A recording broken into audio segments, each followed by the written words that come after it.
Hi friends, welcome to our channel. இன்னைக்கு நம்ம ரொம்ப சிம்பிளா ஈஸியா செய்யக்கூடிய மீன் குழம்பு தான் பார்க்க போறோம். எந்த மசாலாவும் வதக்கி அரைக்க வேண்டிய வேலை இல்ல.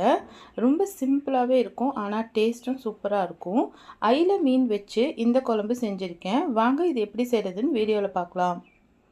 அதுக்கு ஒரு தடுக்கா panல 1 டீஸ்பூன் சீரகம், 1/2 டீஸ்பூன் வெந்தயம், 1/2 டீஸ்பூன் அரிசி எடுத்துர்க்கேன். இத லைட்டா வறுத்துக்கலாம்.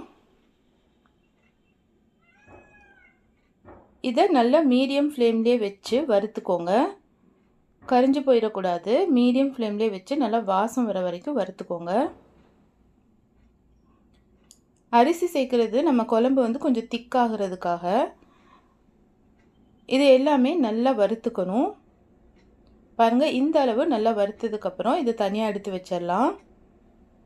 இப்போ ஒரு மிக்ஸி ஜாரில் 1/4 மூடி அளவுக்கு தேங்காய் சேர்த்திக்கோங்க. தேங்காய் ஜாஸ்தியாக வேண்டாம். அது கூட நம்ம வறுத்த பொருட்களை சேர்த்து நல்லா மையாக அரைச்சிக்கோங்க. இந்த மாதிரி நல்லா பேஸ்ட்டாக அரைச்சிட்டு வந்துடணும். இதை ஒரு பவுலில் மாற்றிக்கலாம். இப்போ அதே மிக்ஸி ஜாரில் ஒரு 1/2 கப் அளவுக்கு சின்ன வெங்காயம் எடுத்திருக்கேன். சின்ன வெங்காயம் சேர்த்தியாச்சு. அதுக்கப்புறம் ஒரு 2 பெரிய சைஸ் தக்காளி எடுத்துக்கோங்க. 5-6 பல் பூண்டும் எடுத்துக்கோங்க. இது எல்லாத்தையும் சேர்த்து நல்லா பேஸ்ட்டாக அரைச்சிட்டு வந்துடலாம். இந்த மாதிரி அரைச்சிட்டு வந்துடணும். இதையும் அந்த தேங்காய் கூடயே சேர்த்திக்கோங்க. சேர்த்திட்டு இதில் மசாலா பொடியெல்லாம் ஆட் பண்ணிக்கலாம். ஒரு 1/2 டீஸ்பூன் அளவுக்கு மஞ்சத்தூள், 1 டீஸ்பூன் அளவுக்கு மிளகாய்த்தூள், ஒரு 2 டீஸ்பூன் அளவுக்கு மல்லித்தூள் சேர்த்திக்கோங்க. அதுக்கப்புறம் 1 டீஸ்பூன் அளவுக்கு கல் உப்பு சேர்த்திக்கோங்க. சேர்த்திட்டு இது எல்லாத்தையும் நல்லா மிக்ஸ் பண்ணி விட்டுக்கோங்க. இந்த மாதிரி நல்லா மிக்ஸ் பண்ணி விட்டுக்கணும்.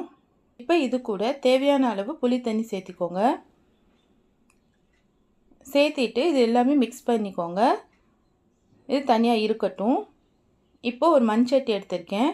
அதில் ஒரு 50 ml அளவுக்கு தேங்காய் எண்ணெய் சேர்த்திக்கோங்க. எண்ணெய் நல்லா சூடாகட்டும். சூடானதுக்கப்புறம் இதில் கடுகு உளுந்தம்பருப்பு ஒரு 1/2 டீஸ்பூன் சேர்த்திக்கோங்க. கடுகு நல்லா வெடித்ததுக்கப்புறம் 1 டீஸ்பூன் அளவுக்கு சீரகம் சேர்த்திக்கோங்க. சீரகம் நல்லா பொரிஞ்சு வரட்டும். மீன் குழம்பு மண்சட்டியில் செய்யும்போது ரொம்ப டேஸ்ட்டாக இருக்கும். நீங்கள் ட்ரை பண்ணி பாருங்கள். நல்லா சீரகம் பொரிஞ்சதுக்கப்புறமேலு ஒரு 10 சின்ன வெங்காயம், ஒரு 4-5 பல் பூண்டு, ஒரு கொத்து கருவேப்பிலை அது சேர்த்திக்கலாம். பூண்டு ஜாஸ்தியாக சேர்த்திக்கோங்க. ஏன்னா ஐல மீன் கேஸ் பிடிக்கும்.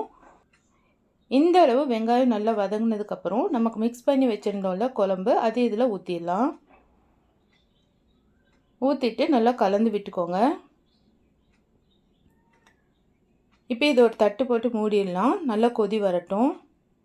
பாருங்கள், இப்போ நல்லா கொதி வந்துருச்சு. இப்போ உப்பு காரம்லாம் கரெக்டாக இருக்கான்னு செக் பண்ணிக்கோங்க. குழம்பு நல்லா கொதிச்சதுக்கு அப்புறமேலே மீன் சேர்க்கணும். ஐல மீன் நான் க்ளீன் பண்ணி வச்சுருக்கேன். இதை சேர்த்திக்கலாம். மீன் எல்லாத்தையும் சேர்த்துனதுக்கப்புறம் மூடி வச்சிடலாம். ஒரே ஒரு கொதி வரணும். கொதி வந்ததுக்கப்புறமேலு கடைசியாக கொத்தமல்லி தூளை சேர்த்து இறக்கிற வேண்டியது தான். இந்த ஸ்டேஜில் தேவைப்பட்டுச்சுன்னா கொஞ்சமாக நாட்டு சர்க்கரை சேர்த்திக்கோங்க. சூப்பராக இருக்கும். அவ்வளோதான், சூப்பரான ஐல மீன் குழம்பு ரெடி ஆயிடுச்சு. ரொம்ப சிம்பிளாக தான் இருக்கும். ஆனால் டேஸ்ட்டும் சூப்பராக இருக்கும். நீங்கள் ஒரு டைம் ட்ரை பண்ணி பார்த்துட்டு எப்படி இருந்துச்சுன்னு சொல்லுங்கள். இந்த வீடியோ உங்களுக்கு பிடிச்சிருக்கும் நம்புகிறேன். பிடிச்சிருந்துச்சுன்னா மறக்காமல் நம்ம சேனலை லைக் பண்ணுங்கள், ஷேர் பண்ணுங்கள், சப்ஸ்கிரைப் பண்ணுங்கள். பக்கத்தில் இருக்கிற பெல் ஐக்கானையும் கிளிக் பண்ணிக்கோங்க. தேங்க்யூ ஃபார் வாட்சிங்.